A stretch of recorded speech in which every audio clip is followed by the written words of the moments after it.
Hey guys, welcome back to Clownfish TV. This is Neon. I am here with Geeky Sparkles. Hello. And Gawker is shutting down again. Gawker kind of kicked off the backlash against a lot of these pop culture websites. Of course, if you remember what happened to the original Gawker, they posted Hulk Hogan's SEX tape. Yes. And they got sued into oblivion. And then what was left of Gawker, the other websites like Kotaku, they got sold off 2 or 3 times.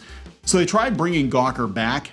It didn't go very well. They lasted a year and a half. And we're going to talk about this and all these other media layoffs coming because we think this is going to be the first of many, many websites to get shut down this year because the ad revenue is not there. Nobody wants to advertise on these websites. So let's talk about this before we get into it any further. Please subscribe for more pop culture, news, views, and rants, guys. Over almost 291,000 subs. Thank you for the support. We do talk about pop culture. We talk about tech as it relates to pop culture, and we've been talking a lot about websites getting shut down. In fact, video game sites are going to be most affected, I think. A lot of video game sites laying off. A lot of them, I think, are going to get shut down because the ad rates on gaming sites are just not good. Well, people who own Gawker own Kotaku. Yes. I'm just pointing that out. Yes. Yes. So let's talk about this. Coming from the Hollywood Reporter, Gawker is shutting down again after an incredible 1.5 years. Wow. BDG has decided it's done with Gawker 2.0. They tweeted. I didn't even know they brought Gawker back. They did. Nobody goes to new Gawker. It's just a trash fire. It's all celebrity gossip now, and they got sued again. Oh, it was so appropriate. Again, Hulk Hogan, and yeah, we're gonna talk about that because this actually does tie into another story with PayPal. PayPal is laying a bunch of people off too. They're laying off like 7% of people. Now, the connective tissue here is that the Hulk Hogan lawsuit was bankrolled by the co-founder of PayPal. Oh, was it? Yes, Peter Thiel, who I think is running Rumble now, but he's a venture capitalist guy. Yeah, so we'll talk a little bit more about that. So we'll talk a little bit more about PayPal later because it's all of tech, So yeah, after first shutting down following a lawsuit from wrestler Hulk Hogan, the pop culture and satire website was acquired by Bustle Digital Group CEO Brian Goldberg in 2018 for $1.35 million. Well, that's not very much to begin with. No, a lot of these websites, that's what I'm saying. But it's too much at the same time. It is. They're not worth that much. In fact, Mike, which they bring up Mike was valued at like hundreds of millions of dollars, and then it wound up selling for like $5 million. Some of these video game websites, the whole cluster of websites that CBS owned, it was like Comic Vine, Giant Bomb, Metacritic, GameSpot, whole bunch of those sites. They sold for, I think, $500 million, or they acquired for $500 million, and they sold them for $50 million for like 10 or 12 sites. Yeah. They're highly devalued. Basically, all you're paying for at that point is the domain name. And Gawker is such a damaged brand, like nobody was going to go back to Gawker. But they tried. They said the site is shuttering again. After an incredible 1.5 years, BDG has decided it's done with Gawker 2.0. Can't say enough about how proud I am of the site and all the brilliant people who worked to create it, and what a staggering shame this is. I had an absolute blast, and I love you. Hey, to be fair, though, it made it longer than G4. It did. It made it longer than CNN Plus. That is true. CNN Plus lasted like a month. And it was cheaper, too. It was cheaper. It was way cheaper. Spokesperson for BDG did not immediately respond to requests for comment after a spree of acquisitions of once high-flying digital publications, Mike and Elite Daily, as well as legacy brands like Nylon and W. The Brian Goldberg-led BDG is paring down its bets. Gawker's reshuttering arrives after BGD closed down tech site Input last September. So Gawker Media, founded by Nick Denton in 2003, filed for Chapter 11 bankruptcy in 2016 after a judge in Florida issued a $140 million final judgment in favor of Hulk Hogan. Hogan had gone after the site after it posted a sex tape of the wrestler. Billionaire Peter Thiel was later found to have backed the lawsuit and other litigation against the company. We're going to talk about that because now PayPal is laying off too, and he's one of the co-founders of PayPal. Now, what happened to Gawker, the original Gawker 1.0, is the Gawker.com site was in limbo. They sold off the rest of their sites to Gizmodo. Gizmodo, Jezebel, Deadspin, or whatever. They went to Univision, and then Univision tried to sell these websites, and they couldn't for years. Yeah. And then they wound up selling to Geo Media. And I'm telling you, And they were doing layoffs, weren't they? they're doing layoffs too. Yeah. Yeah. And then it's so weird because the people that are left over there are like, hey, let's unionize and ask for more money. I know. It's like, good luck with that, because all these websites are shutting down. Yeah. They're all shutting down. I mean, everything is crumbling. And the reason it is, and we've said it multiple times, the reason it is they were never sustainable. These websites were all propped up with venture capital and inflated ad rates. And now that, there are no more sugar daddies or sugar mamas, they're going to have to survive on their own, and they're spending way more than they bring in. I'm not saying they don't make any money at all. I'm saying that you can't afford to have these really fancy offices and pay people six figures to write about, hating video games and hating misogyny in video games. I thought you were going to say massages, because that seems to be like the way they go, like, wine bars, massages, that kind of stuff. Well, those games are problematic. They tried to shut that one Nintendo one down where the rhythm massage game. Mm-hmm. Yeah, everybody likes a good rhythm massage every once in a while. You're nodding your head. Okay. Yeah, I would like that too. Anyway, so it's just basically things are going to go back to where they were before, I think, especially with websites covering tech and fan stuff and geek stuff, is they're going to have to be sustainable. You might have a skeleton crew, mostly freelancers, people doing it because they love it, and enough money to basically just pay a couple of people to work these sites, but not to have these like ridiculous, like we have a staff of 200 writing about shit that nobody reads. Yeah, well, that was never sustainable. It was all about giving the appearance of being this big profitable company, and look at how it's working for BuzzFeed.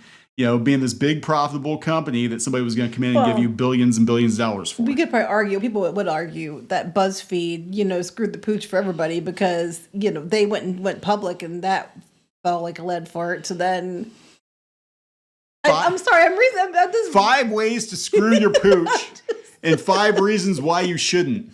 No, I can't help it. These are like sayings around this area. So. Western Pennsylvania. People would be like, wait, what's a lead fart? That was my grandma. That was a grandma-ism. Sounds fart like and admittance, another one of hers too. Sounds like colon cancer. What? I don't know. After I said it, I was like, oh wait, that's like an expression around here. People might be like, what the hell does that mean?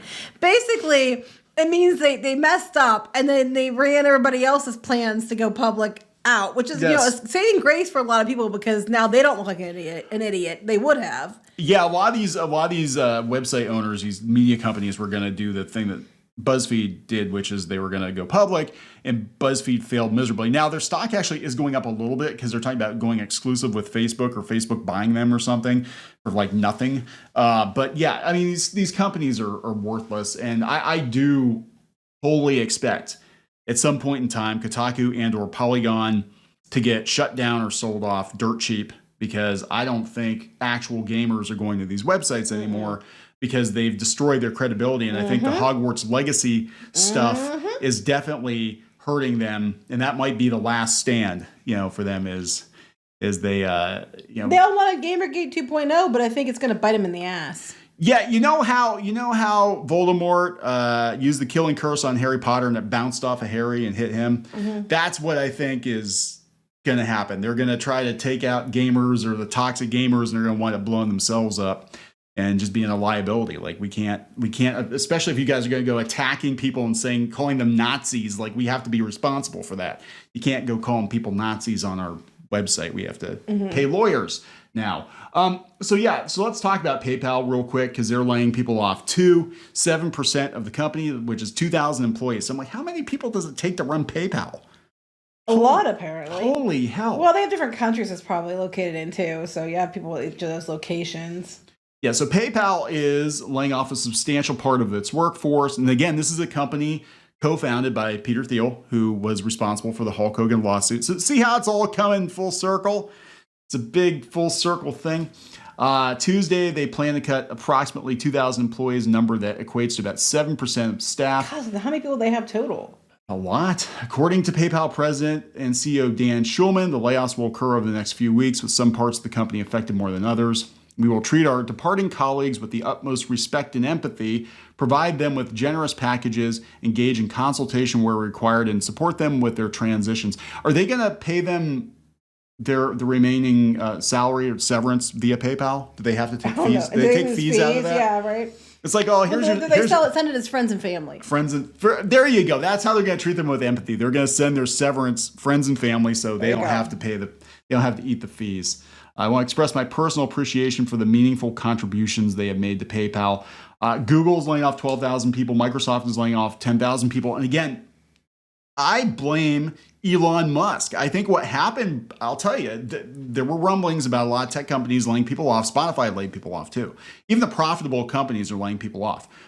I think he came in, he gutted Twitter, and they're like, oh, look, he got rid of like more than half of Twitter's workforce, and Twitter still functions. Why do we need so many people again? Mm-hmm. And what are they doing, every day? Like, what are they doing? Like, they're putting in an hour of actual work and then 7 hours of meetings and massages and, whatever. And I think they're like, yeah, we really don't need this many people. Now, the unfortunate, problem with this is the people that are left at these companies will probably have to do double, triple duty. I was doing the math in my head, and so that would mean they have 29 to 30,000 people. Somewhere in there, yeah. Yeah, that's a lot of people. There's a lot of people, to run PayPal. But they got to make sure that they have a few dozen thousand people dedicated to making sure that they're not giving money to Nazis or anybody that they don't agree with. Yes. There's probably about 10,000 people that go through every transaction. People answer the call center, so when someone's mad that someone like Vic Mignogna shows up at their convention, they can cancel. Have them not you take payments. Yeah, right. Well, they can always go work at Stripe. Oh, Stripe's laying people off too. Everybody's. I mean, look, I'm not delighting in people getting laid off. I'm saying that this is the market correcting in real time. You're seeing what happens when... It was never sustainable. It was never sustainable. All these companies were chasing venture capital, and they were all trying to look the part. Well, not just that. They were trying to look the part, but they were hiring people that I need massages. I need, 5-star food. That were accustomed to being, pampered and, pandered to. I've been watching Star Trek: The Next Generation. I need my own personal therapist on board. That's right. So Enterprise. Yeah. That's what they've been chasing, and that's what you get, I guess. This is what you get. This is the audience you chased, and a lot of these companies, they're trying to do subscriptions. Nobody's going to pay for this shit, So here we are. I think, again, we're going to see a lot of these websites shut down over the next year or get sold off for next to nothing. And honestly, if we get down to the hundreds of thousands of dollars for one of those video game sites, call me. I don't think you're going to, but we'll see. All right, we got to wrap it up? Yep. Please subscribe for more pop culture news, views, and rants, guys. We'll talk later. Bye.